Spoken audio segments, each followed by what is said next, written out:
Hello guys, আসসালামু আলাইকুম। আজকে আমি দেখাবো আমার হাঁসরা ধান খাচ্ছে। ধান খেতে দিছি, ধান খাচ্ছে সবাই। আয় আয় আয় আয় আয় আয় আয় আয় আয়। ধান খেলে হাঁস ভালো ডিম আসে, এই জন্য আমি ধান দিই। আমি গুঁড়া টুড়া কোনো কিছু খাওয়াই না, ধান আর ভুট্টা খাওয়াই আমার হাঁসকে। এই জন্য সবসময় ডিম থাকে। এই না তো ওই 2-4টা বাদ দেয়, আবার দেয় ডিম। খাওয়ার উপর হাঁসের ডিম আসে। হাঁসেরা অনেক খাবার খায়, মাঠে খায়, বাড়িতে খাবার দিয়ে একবার বিকেলবেলা শুধু।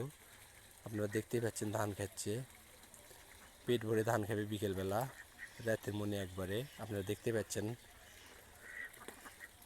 যে হাঁসের খামার করছে সে মানুষেরা খামার করতে চায়। খামার করলে হাঁসের ডিমে প্রতিদিন টাকা, ঘুম থেকে উঠলে ডিমে টাকা, এই জন্য হাঁস রাখা ভালো।